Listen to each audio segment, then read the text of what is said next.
अस्सलाम वालेकुम नाजरीन, आज की वीडियो में मैं आप लोगों को सुनवाऊंगी ईमान की वो वाली वीडियो जिसके अंदर वो ख़ुद पर लगे हुए इल्ज़ामात की नफ़ी करते हुए कहती हैं कि तमाम इल्ज़ामात झूठे हैं।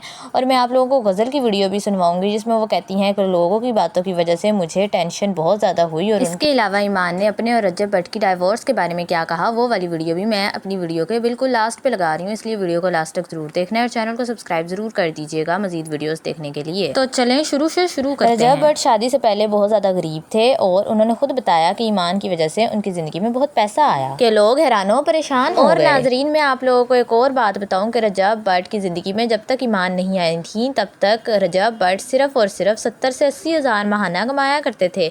लेकिन ईमान ने जब से उनकी ज़िंदगी में कदम रखा, ईमान की मौजूदगी की वजह से अब उन्होंने रूबी मलिक के इंटरव्यू में आकर ख़ुद अपनी ज़बान से बोला है कि वो बिलियनेयर बन चुके हैं। हाँ जी नाजरीन, आप लोगों ने बिल्कुल ठीक सुना, बिलियनेयर यानी कि तकरीबन 100 करोड़ से भी ऊपर के मालियत रखते हैं।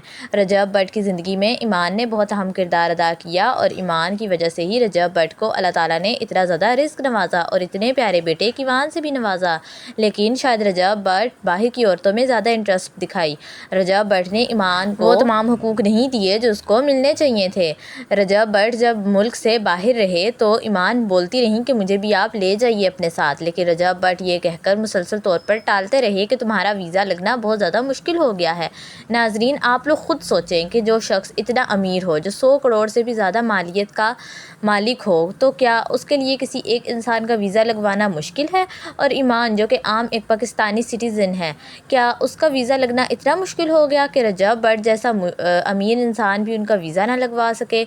और रजब भट्ट बाहर के मुल्क में होटल्स में लड़कियों के साथ रातें गुजारते रहे। इस बेचारी ईमान हमेशा उनका इंतज़ार करती रहती, हमेशा उनको याद करती रहती। लेकिन रजब भट्ट ने कभी ईमान को कॉल तक नहीं की। सिर्फ व्लॉग जब ऑन करते थे अपना, तभी ईमान को एक बारी कॉल करते थे और ईमान जब बोलती तो उनकी आंखों में आंसू आ जाते। इस तरह से उनकी आवाज़ से ही पता चल रहा होता था कि बेचारी कितने अकेलेपन का शिकार हैं।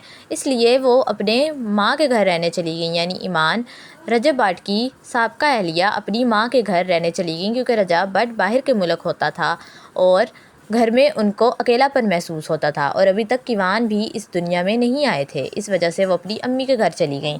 लेकिन जब रजब भट्ट के आने का उनको पता चला तो वो अपने घर वापस जाना चाहती थी। जब वो गईं, अपने ख़ानदान को साथ लेकर गईं, तो वहाँ पर गज़ल ने, यानी कि जो रजब भट्ट की बहन हैं, उन्होंने ईमान की काफ़ी ज़्यादा बेइज्जती करके उनको घर से निकाल दिया। अब जाहिर है उस वक़्त ईमान यानी कि रजब भट्ट की अहलिया बीवी प्रेगनेंट थी, उनका कीवान सुल्तान दुनिया में आने वाला था।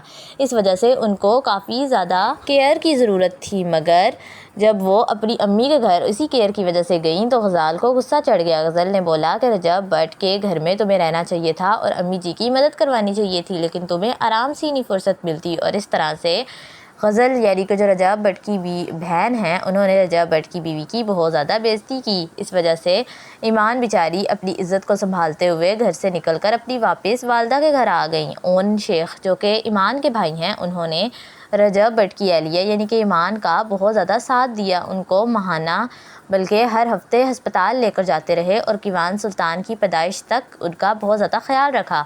और अब जब रजब भट्ट ने ईमान को तलाक दे दी और ईमान वापस से अपने घर आ गई तो तमाम जिम्मेदारियां ओन शेख ही अदा करते हैं, यानी कि जो ईमान के भाई हैं। ईमान ने बहुत बार सोशल मीडिया पर आकर अपनी राय का इजहार किया है और वो रो भी पड़ती हैं, यानी कि उनकी आंखों से भी आंसू आने लग जाते हैं। मैं आप लोगों को ईमान का एक क्लिप भी सुनवाऊंगी जिसमें वो खुद अपनी ज़बान से बता रही हैं कि उनके ऊपर किस किस तरह के इल्ज़ामात लगाए गए और इनमें उनका कोई कसूर नहीं है।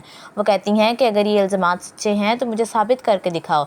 अब आप लोग सुने जो ईमान अपने बारे में क्या बयान करती हैं और अपने इन इल्ज़ामात का जवाब किस सादगी से देती हैं। परफ्यूम वाली बात क्या थी? परफ्यूम वाली बात बिल्कुल मन धड़क थी। जो लोग मुझे जानते हैं वो मेरा नहीं ख्याल कि वो बात मेरी पर्सनैलिटी के साथ जाती है, या मैं ये कह सकती हूँ। साबित करें कि मैंने कहा है।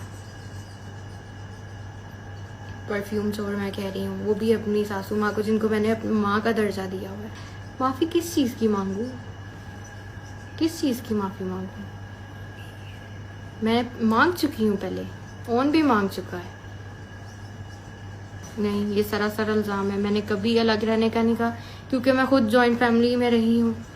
हम लोगों के साथ हम रहते हैं, एवरीवन नोज़। अलग रहने का ना तो मुझे शौक़ है, ना मैं रह सकती। यस किवान सो रहा है दैट्स व्हाई आई एम। तो हाँ जी नाजरीन, जैसा कि आप लोगों ने सुना, ईमान ने इस इल्ज़ाम को रद्द कर दिया। अब मैं आप लोगों को अंदर की कहानी बताती हूँ कि एक्चुअली में हुआ रजब भट्ट जो कि उस दौरान बाहर के मुल्क थे, उन्होंने अपनी वालिदा के लिए कोई परफ्यूम भेजे थे बाहर के मुल्क के। तो उनकी वालिदा और गज़ल ने उनके ऊपर इल्ज़ाम लगा दिया, यानी कि ईमान के ऊपर इल्ज़ाम लगाया कि तुमने हमारा परफ्यूम लगाया है और उसको चोरी किया है। इस बात के ऊपर ईमान हैरान रह गई कि मैं परफ्यूम चोर ही नहीं हूँ, मैं परफ्यूम कैसे चोरी कर सकती हूँ। यानी कि नाजरीन वो कहती हैं कि जो लोग मेरी पर्सनैलिटी को जानते हैं, यानी कि जिस तरह की मैं हूँ, मेरी बात के ऊपर, ये मेरी पर्सनैलिटी के ऊपर ये बात सूट ही नहीं करती कि मैंने चोरी की है।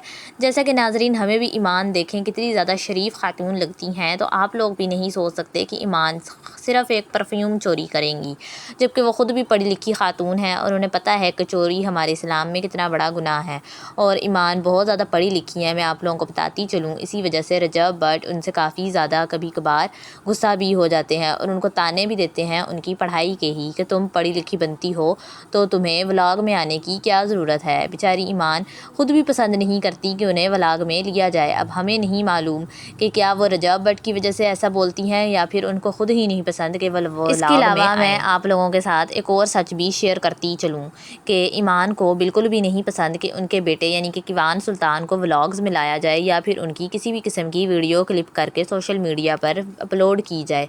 लेकिन जब रजब भट्ट और गज़ल ने उनके बच्चे को सोशल मीडिया पर डालना शुरू किया, यानी कि उनकी वीडियोस अपलोड करना शुरू की, तो उनको काफ़ी ज़्यादा गुस्सा आया। तो उन्होंने लेकिन गुस्से को बर्दाश्त करते हुए उनको मना किया, मगर इस दौरान बेचारी ईमान के ऊपर एक और इल्ज़ाम लगा दिया गया कि ईमान उनको उनके ही बेटे से मिलने नहीं देती, यानी कि उनके ऊपर इस किस्म के इल्ज़ामात भी लगाए गए कि ईमान ये चाहती ही नहीं है कि रजब भट्ट यानी कि किवान सुल्तान का बाप और उनकी दादी यानी कि रजब भट्ट की माँ किवान के करीब जाएं या उसको देखें भी। ये सुनकर मैं तो बहुत ज़्यादा हैरान हुई, क्योंकि ईमान मुझे इस तरह की खातून नहीं लगती कि वो इतनी बड़ी बड़ी चालाकियाँ और गेम्स खेल सकें। आप लोगों की क्या राय है एक दफ़ा कमेंट सेक्शन में ज़रूर बताएं। अब मैं आप लोगों को सुनवाती हूँ ईमान बेचारी का एक और क्लिप। ईमान तो इतनी सादा है कि उसने परफ्यूम चोर वाली बात जब क्लियर की और बताया कि मैंने ऐसा कोई अल्फाज इस्तेमाल नहीं किए और ना ही मैंने कोई परफ्यूम इस्तेमाल किया है जिससे वालिदा यानी कि रजब भट्ट की माँ को तकलीफ़ हो। और बाद में ये बात कहने के बाद भी उन्होंने माजरत की कि मैं नहीं चाहती कि इस तरह से सोशल मीडिया पर किसी को भी हेट मिले, यानी कि रजब भट्ट और उनकी वालिदा को इन्होंने डिफेंड किया कि प्लीज़ उनको मेरी वजह से हेट ना दीजिएगा। आप लोग देख सकते हैं कि उनका किरदार कितना साफ़ है और वो इखलाक की कितनी उम्दा मालिक हैं, यानी कि उनका कितना उम्दा इखलाक है कि वो नहीं चाहती कि उनकी वजह से किसी की भी दिल आज़ारी हो या उनके बारे में गलत बात बोली जाए। हालांकि वो इस वक्त ये भी क्लियर कर चुकी हैं कि उन्होंने चोरी नहीं की और तमाम लोगों ने उनके ऊपर इल्ज़ामात लगाए, मगर फिर भी वो उनके लिए कितनी हमदर्द हैं। इस बात का अंदाज़ा आप लोग ईमान के इस क्लिप से लगाएं जो कि मैंने अब अटैच कर दिया है, आप लोग सुन सकते हैं। और चैनल को सब्सक्राइब ज़रूर कर लें, बड़ी मेहनत से मैं आप लोगों के लिए एक एक क्लिप अटैच करके वीडियो बनाती हूँ, तो चैनल को सब्सक्राइब कर लें मज़ीद वीडियोज़ देखने के लिए और ईमान की बात सुनिए। अच्छा, एक चीज़ मैं वाजे कर दूँ, प्लीज़ इस लाइव के बाद आप किसी को हेट मत कीजिएगा, क्योंकि मेरा मकसद बिल्कुल ये नहीं है। खुदा को हाजिर नाजिर जान के मैं ये बात कर रही हूँ, मेरा यहाँ पे बैठने का मकसद बिल्कुल नहीं है कि मैं किसी को हेट दूँ, ठीक है? प्लीज़ बस ख़त्म कर दें इन चीज़ों को। ये मेरा, आई होप कि ये मेरा लास्ट लाइव हो और इसके बाद वहाँ से कोई चीज़ ना आए। तो नाजरीन अब मैं आप लोगों को बताती हूँ कि गज़ल के बारे में, जब यानी कि गज़ल से पूछा गया कि आपने रजब भट्ट और ईमान को तोड़वाने में, उनको अलग करने में अहम किरदार अदा किया है, तो उन्होंने क्या कहा मैं आपको उनकी ज़बानी सुनवाऊँगी, यानी कि उनकी रिकॉर्डिंग सुनवाऊँगी। तो चैनल को सब्सक्राइब कर लें और गज़ल की रिकॉर्डिंग सुनिए कि इसकी वजह से सब कुछ हो रहा है और अल्लाह माफ करे, परवरदिगार मुझे माफ करे, मैं किसी का भी कभी हक ना खाऊं, ये से ये हक खा रही है या कुछ वो जो चीज है ना, उसने मुझे मेंटली बहुत डिस्टर्ब किया। मैं एवी कहूँ, मेरे ससुराल वाले बहुत अच्छे हैं, लगभग नजर सब चाहे परवरदिगार हर बहन बेटी को मेरे से भी अच्छा ससुराल दे, but they always push me कि चलो कोई बात नहीं, इट्स ओके, तुम्हारा जमीर मुतमईन है ना, तो इट इज फाइन। बट ये जो मुझे लगता है कि ये जो लास्ट कंट्रोवर्सी जो बहुत ज्यादा चली है, उससे मुझे बहुत मेंटली और फिजिकली भी मैं कहूँ कि मुझे बहुत डिस्टर्ब किया उसने। तो हाँ जी नाजरीन, जैसा कि आप लोगों ने सुना कि गज़ल कहती हैं कि लोगों ने मुझ पर झूठे इल्ज़ामात लगाए कि मैंने ईमान और रजब को दूर नहीं किया और मैंने उनको अलग करने में कोई किरदार अदा नहीं किया। जबकि ईमान जब गई थी अपने घर यानी कि रजब के घर, अपने शोहर के घर, तो गज़ल कौन बनती थी कि ईमान को उनके घर से ही जाने को बोलें और कहें कि जब तुम पहले नहीं आई तो अब क्यों आ रही हो, हालांकि उनके शोहर यानी कि रजब भट्ट का घर था। तो गज़ल ने भरपूर किरदार अदा किया है दोनों को अलहदा करवाने में, लेकिन वो अब इस बात का इनकार करते हुए कहती हैं कि लोगों की इन तमाम बातों की वजह से वो बहुत ज़्यादा मेंटली और फिज़िकली डिस्टर्ब रही हैं। जब इनके ऊपर ख़ुद कोई बात आ जाए तो ये बोलती हैं कि हमें टेंशन हो गई थी और हम लोगों की बातों की वजह से बहुत ज़्यादा हमारी सेहत मुतासिर हुई, लेकिन जब बेचारी ईमान पर बात आए तो ईमान के ऊपर कैसे कैसे घटिया इल्ज़ामात भी लगा दिए जाते हैं ताकि ईमान बेचारी सुकून का सांस ना ले ले। नाज़रीन, वीडियो के लास्ट में मैं आप लोगों को ईमान की डाइवोर्स के बारे में भी तमाम बातें सुनवाऊँगी जो कि उन्होंने अपनी और रजब भट्ट की डाइवोर्स के बारे में बोला। और वो कहती हैं कि मैंने बहुत कोशिश की रजब भट्ट से रब्ता करने की और तमाम जितने भी मसाइल थे उनको क्लियर करने की, लेकिन उन्होंने मुझे हर जगह से ब्लॉक कर दिया था। ये तमाम बातें आप ईमान की अपनी ज़ुबानी सुन सकते हैं। अच्छा, डिवोर्स पेपर लगा दिया मैंने, तो मेरे पास और कोई रास्ता नहीं था आपसे रब्ता करने का। मैंने बहुत कोशिश की थी, 50 कॉल्स, व्हाट्सएप पे अलग, स्नैपचैट पे अलग, फ़ोन कॉल पे अलग, लेकिन वहाँ पे मुझे ब्लॉक कर दिया जाता है, एयरप्लेन मोड पे फ़ोन लगा दिया जाता है। तो मैं क्या करती? तो हाँ जी नाजरीन, जैसे कि आप लोगों ने सुना कि ईमान ने अपनी और रजब भट्ट की डाइवोर्स के बारे में क्या क्या बातें की। वो कहती हैं कि रजब भट्ट ने मुझे हर जगह से ब्लॉक कर दिया था और मैंने उनसे रब्ता करने की बहुत ज़्यादा कोशिश की, लेकिन ब्लॉक होने की वजह से मैं उनसे रब्ता ना कर सकी। मैंने 100 कॉलें की, लेकिन वो फ़ोन को एयरप्लेन मोड पर लगा देते थे और मुझसे कोई बात नहीं करना चाहते थे। यानी कि ईमान और रजब के दरमियान गज़ल ने आकर इनकी दूरियां इतनी बढ़ा दी कि वो अब बात भी करना एक दूसरे से नागवार समझते थे और बात करना भी पसंद नहीं करते थे। रजब भट्ट ने खुद भी ईमान के मुश्किल वक्त में उनका साथ नहीं दिया और जब ईमान को रजब भट्ट की सबसे ज़्यादा सपोर्ट की ज़रूरत थी, सबसे ज़्यादा उनकी ज़रूरत थी, तभी रजब भट्ट ने उनको तलाक का नोटिस दे दिया।